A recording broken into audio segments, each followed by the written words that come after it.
नमस्कार। पूर्व पक्ष प्रस्तुत देश दर्पण को आपण मानू मु परशुराम दास स्वागत करुछि।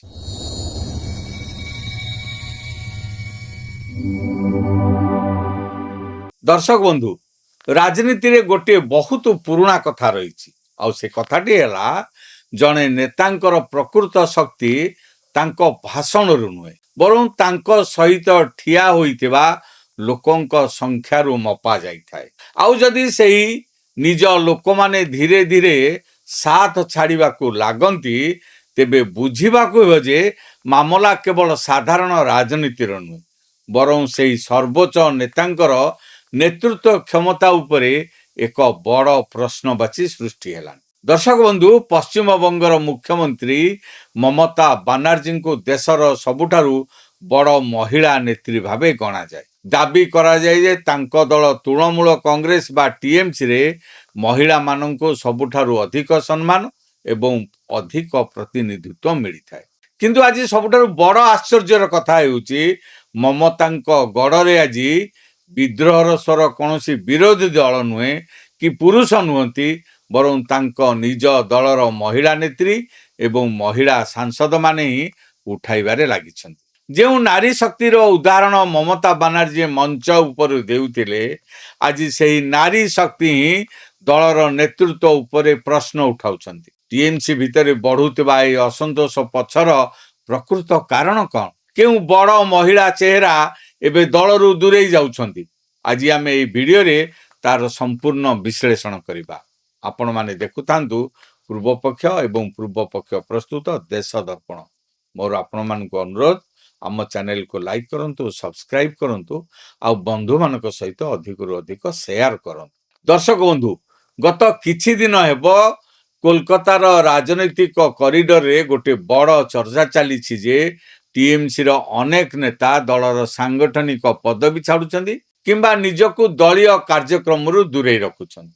आउ ए विद्रोही कैंप रे जो ना गुड़िक सबुठारु आगरे अछि सेगुड़िक हेउछि दलर आग धाड़ीर महिला नेत्री। एही तालिका रे सबुठारु चर्चित ना हेउछि सायनी घोष। गणमाध्यम रिपोर्ट अनुसार सायनी घोष एबे दलर असंतुष्ट किंबा विद्रोही सांसद मानक तालिका रे शामिल हो जाइछन। आश्चर्यर कथा हेउछि एही सायनी घोष किछि दिन पूर्वरु ट्वीट करी ममता बानार्जी को भरोसा देइथिले जे दीदी आपण व्यस्त हुंतु नाही, आमे प्रत्येक परिस्थिति रे आपणक सहित अछु।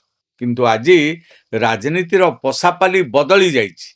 काली जे कैमेरा सामने बड़ बड़ दाबी करुथिले, आज तांकर ही असंतोष सबुठारु बड़ चर्चार विषय पलटिछि। कुआ जाए सोशल मीडिया एवं कोलकातार चा दुकान रे चलीथिबा ए आलोचना पछरे किछि ना किछि बड़ कारण निश्चय रही।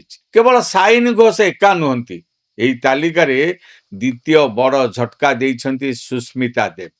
सुस्मिता देव केवल जने साधारण नेत्री नथिले, से जातीय स्तर रे टीएमसी रा एक बड़ परिचित चेहरा थिले। किंतु से हठात ना केवल दल छाड़िले बरं निजर राज्यसभा सांसद पदवी मध्य इस्तीफा देइदेले। मीडिया सामने से कहिसन्ति जे दुईटी ना रे गोड़ देई चालिबाकू चाहंती नाही, निज राज्य आसाम रे काम करिबाकू चाहंती।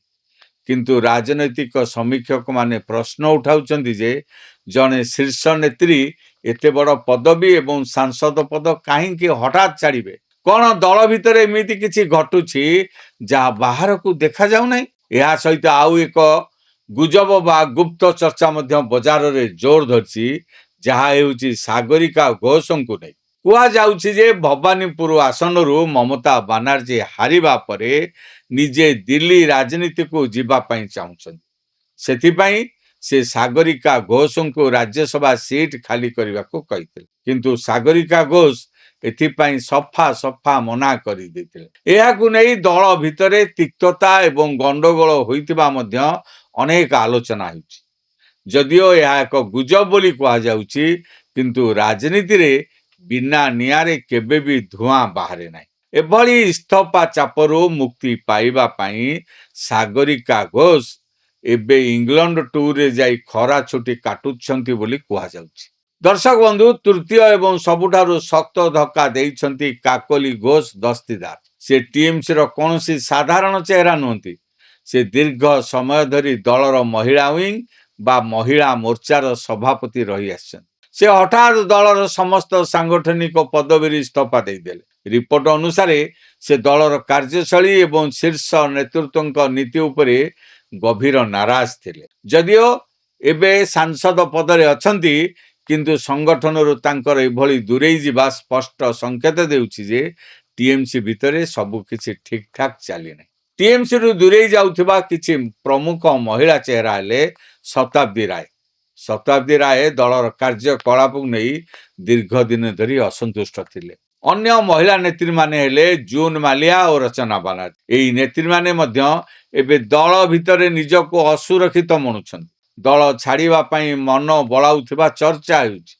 ଆଜିର ସ୍ଥିତି ଏମିତି ହୋଇଛି ଯେ ମମତା ବାନାର୍ଜୀଙ୍କ ସାମ୍ନାରେ ସବୁଠାରୁ ବଡ଼ ଚ୍ୟାଲେଞ୍ଜ କୌଣସି ବାହ୍ୟ ବିରୋଧୀ ଦଳ ନୁହନ୍ତି, ବରଂ ନିଜ ଦଳକୁ ଏକାଠି ରଖିବା ଏବଂ ସୁରକ୍ଷିତ ରଖିବା ତାଙ୍କ ପାଇଁ ଚ୍ୟାଲେଞ୍ଜ ହୋଇପଡ଼ିଛି। ରାଜନୀତିରେ ଏକ ପ୍ରସିଦ୍ଧ କଥା ଅଛି, କୌଣସି ବି ଦୁର୍ଗ ବା କିଲ୍ଲା ବାହାର ଆକ୍ରମଣରୁ ଯେତିକି ନ ଭାଙ୍ଗେ ତାଠାରୁ ଅଧିକ ନିଜ ଭିତରର ବିଦ୍ରୋହ ଯୋଗୁଁ ଭାଙ୍ଗିଯାଏ। ଯଦି ମମତା ବାନାର୍ଜୀ ଏବଂ ତାଙ୍କ ଦଳର ଶୀର୍ଷ ନେତୃତ୍ୱ ଏହି ଆଭ୍ୟନ୍ତରୀଣ ଅସନ୍ତୋଷକୁ ଠିକ ସମୟରେ ସମାଧାନ କରି ନ ପାରନ୍ତି, ତେବେ ଆଗାମୀ ଦିନରେ ବିରୋଧୀମାନଙ୍କୁ ଅଧିକ ପରିଶ୍ରମ କରିବାକୁ ପଡ଼ିବ ନାହିଁ। ଦଳ ନିଜେ ହିଁ ନିଜେ ଦୁର୍ବଳ ହୋଇଯିବ।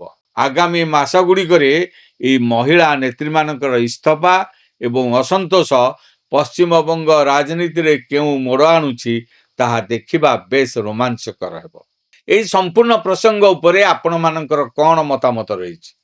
ଆପଣଙ୍କୁ କ'ଣ ଲାଗୁଛି ମମତା ବାନାର୍ଜୀ ନିଜ ଦଳର ମହିଳା ନେତ୍ରୀମାନଙ୍କୁ ଏକାଠି ରଖିବାରେ ସଫଳ ହୋଇପାରିବେ? ଆମକୁ ତଳେ କମେଣ୍ଟ କରି ନିଶ୍ଚୟ ଜଣାନ୍ତୁ। ଯଦି ଭିଡ଼ିଓଟି ଭଲ ଲାଗିଥାଏ ତେବେ ଏହାକୁ ଲାଇକ୍ କରନ୍ତୁ, ବନ୍ଧୁମାନଙ୍କ ସହ ସେୟାର କରନ୍ତୁ। ଆମ ଚ୍ୟାନେଲ ପୂର୍ବପକ୍ଷ ଓ ପୂର୍ବପକ୍ଷ ପ୍ରସ୍ତୁତ ବିଶ୍ୱ ଚକ୍ରବ୍ୟୁହ, ଦେଶ ଦର୍ପଣ ଓ ମଇଦାନକୁ ସବସ୍କ୍ରାଇବ୍ କରିନିଅନ୍ତୁ। ଆଜି ପାଇଁ ଏତିକି। ପୁଣି ଦେଖାହେବ ଆଉ ଏକ ବଡ଼ ଖବର ସହିତ। ସେ ପର୍ଯ୍ୟନ୍ତ ବିଦାୟ ଦିଅନ୍ତୁ। ରହୁଛି। ନମସ୍କାର।